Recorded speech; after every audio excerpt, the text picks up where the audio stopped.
हम लोगों ने डायरेक्ट इनडायरेक्ट का पहला लेक्चर देख लिया। आज हम लोग डायरेक्ट इनडायरेक्ट का दूसरे लेक्चर के बारे में बात करेंगे।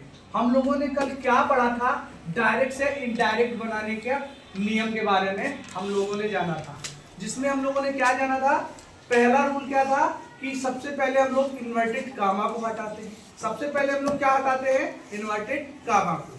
डायरेक्ट इनडायरेक्ट टेंस के हिसाब से होता है। डायरेक्ट इनडायरेक्ट में जो चेंज होता है वो टेंस के हिसाब से होता है। उसी के बारे में हम लोग आगे के लेक्चर में बात करते हैं। हम लोगों ने कल पढ़ा था या आज हम लोग उसके बारे में फिर से जानने की कोशिश करते हैं क्या कि डायरेक्ट में क्या होता है। डायरेक्ट में सेंटेंस टू पार्ट में होता है।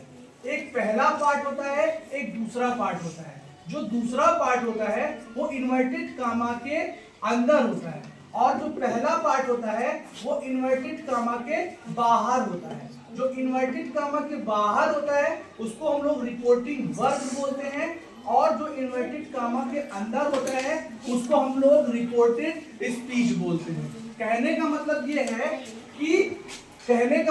है कि जो इन्वर्टेड कामा के बाहर होता है इट मींस रिपोर्टिंग वर्ब, उसी के हिसाब से अंदर हम लोग उसके सब्जेक्ट में चेंज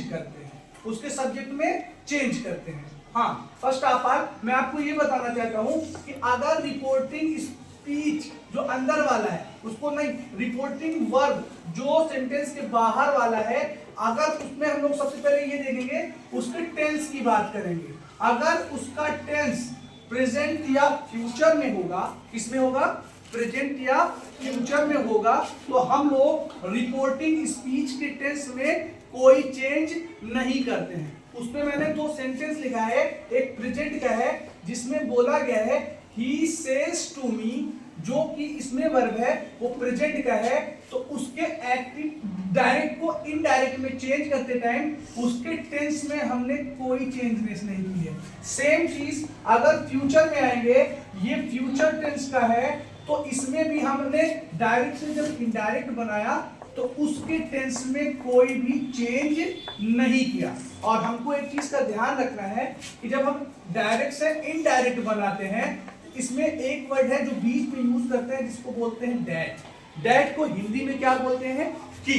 क्या बोलते हैं? की। कल मैंने आपको बताया था कि डायरेक्ट और इनडायरेक्ट क्या होता है। अब ध्यान दीजिए, जब हम डायरेक्ट से इनडायरेक्ट बनाते हैं तो डायरेक्ट के रिपोर्टिंग स्पीच के सब्जेक्ट को रिपोर्टिंग वर्ब के दो सब्जेक्ट और ऑब्जेक्ट के हिसाब से चेंज करते हैं।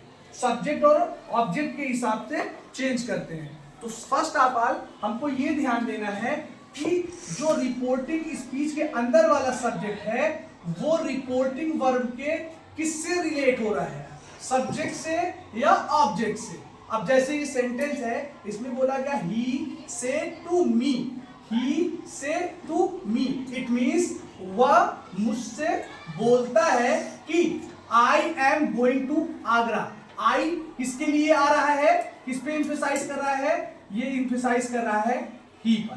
तो उसी ही के हिसाब से जब हम इनडायरेक्ट बनाते हैं तो ही पे प्रेशराइज हुआ तो हम ही को ले जाके इसके जगह पे रख देते हैं। कहने का मतलब ये है, डायरेक्टली अगर हम लोग बोलते किसी के कहे सेंटेंस को, तो मैं बोलता he says to me I am going to Agra, लेकिन इनडायरेक्ट बनाते समय उसकी बात को हम अपने हिसाब से किसी के सामने रखते हैं। जैसे इसमें क्या था? He says to me I am going to Agra, उसका जब इनडायरेक्ट बनाए तो से टू, कल भी मैंने बताया था, अगर सेज टू या से टू होगा, सेज टू का टेल्स हो जाएगा और से टू होता तो टेल हो जाता। तो हमने क्या लिखा? He tells me.